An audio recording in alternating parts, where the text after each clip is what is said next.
At this time, we'll have any public interest. Anybody wishing to speak? Out of the vascular, let me look for hands. No, I don't see any. Yeah, double check. No, all right. No comments. All right. The next one, elect chair and vice chair. Without, if you don't mind, if we could table this maybe to the next one, since we don't have the full committee here, and we can table that. So do I need a motion and a second on that to do that? No, that's at your pleasure. Thank you. That's my pleasure. Thank you. All right. And then the consent agenda? I'll make a motion we approve the consent agenda. I second it. Call for the roll there. Directors Monk, Aye. Pearson. Aye. Motion passes. Thank you.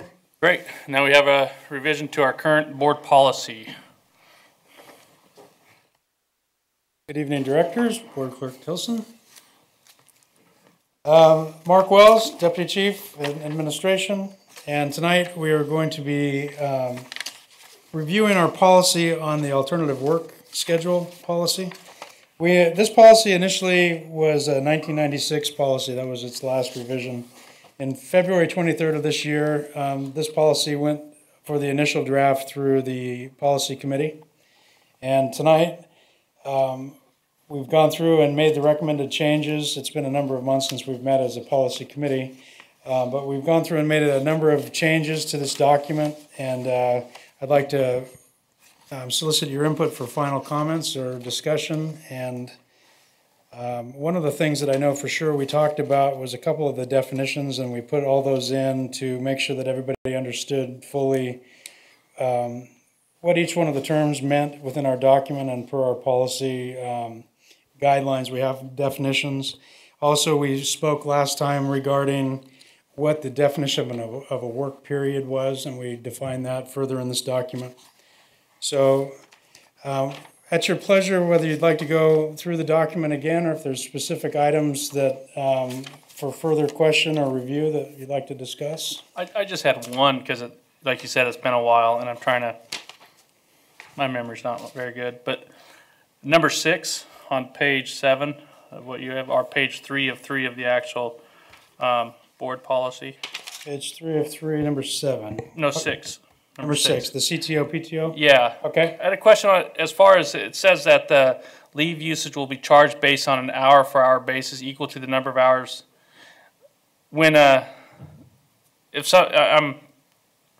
trying to remember again. If somebody goes from a 56-hour work week to a 40, at a 56-hour work week, they're accruing hours at a different rate, right? Are they converted like a 1.14? You multiply it by to get it to the 40-hour work week? It's a 1.4 conversion 1.4, factor when you have okay. a shift 56-hour to a 40-hour employee.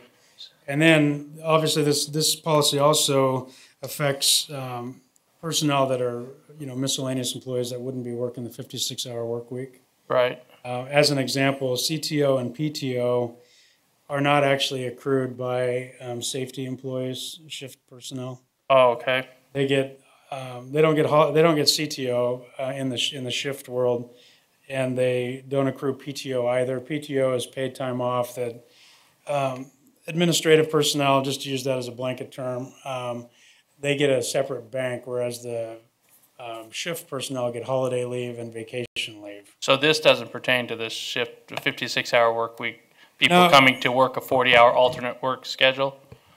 It doesn't apply to them, really? Well, it would, under those same terms, though, in regards to, let's just, I'll go hypothetically here. If you have an employee working in a light-duty capacity based on a workers' comp injury or something along those lines, they've come back in and they're working an 8 to 5 shift, or an alternative, let's call it a 410 for a better example, and then they want to take a day off during that period of time, it would be charged at 10 hours for the day that they were off if it was a normal assigned work day. And I think, and I'd have to read through the basis here, but I think that's leave usage will be charged based on an hour-for-hour basis equal to the number of hours absence from the scheduled work period. So if you're supposed to be working like in a 980, for instance, then you'd have 9 hours deducted. If it was 10-hour day, it'd be 10 hours. So do you take, when they go on light duty, then do you take their total banks and convert it over? And then also their accrual rates you convert over at the same time? Or do you leave their banks the way they are and charge them 10 hours?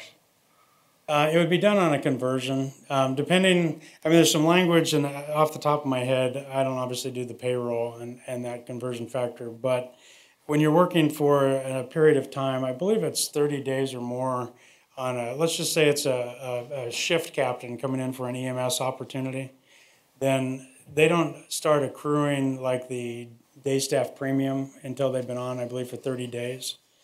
And then their accruals are converted. They're divided actually by 1.4 on the way in, and that's how they're accrued annually or monthly. And then when they go back out, they're multiplied by 1.4 to bring them back to the 56. Okay. So I kind of skirted around. Did I answer the question? No, you did. I mean, that just caught my eye on that, and I know it's been a while since we'd met, and I know I had questions on that before, and so that just, it sparked my memory. And I wish maybe you can take over Director Gould's spot and check the grammar and spelling. Yeah, this does, under the scope, it does say this policy applies to day employees currently subject to the regular work schedule equivalent to a 40-hour work week. So the shift people coming in would be converted Yeah, to the day. to that equivalent. And then likewise, it gets bumped back if they go back online, Right. right? Correct. I'd just like to comment that this is part of the routine policy review. And Mark, this is very apparent that you guys have put a lot of detailed look into it. And I appreciate your efforts in reviewing it and cleaning it up, because that, the more specific we are in it, the better off we'll be, and you won't have any more problems down the road, or limit the number of problems you can have down the road.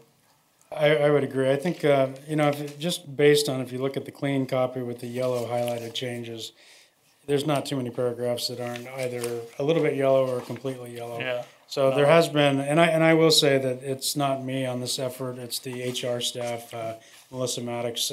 She would have been here tonight, but we're wrapping up the engineer's exam. And so, so they do a tremendous amount of work on this. So kudos go to them. I like it. Thank you. Thank you. Any other questions? So with that, all I need, I guess, is direction, or my recommendation would be to defer to the full board for adoption. I think we could. Do we even have, we don't have to vote on that, we just. Yes, make we do need a motion to then I'll- refer to the full board. Then I'll make a motion that this I'll be second it. moved to the full board. Directors Monk, Aye. Pearson, Aye. motion passes. Thank you. Well, great. Any other? No, and you know what, in light of that, we really want to be bringing two at a time, all the time. But we also working on administrative policies that aren't a board-approved policy at the same time, and testing. So you will be seeing more coming. It's just been this window with budgets and things, this is what we have tonight. I appreciate it. I appreciate the effort. Thank you. All right. Our next meeting will be June 28th, 5 p.m. here. And after that, we'll adjourn. Thank you. That's a short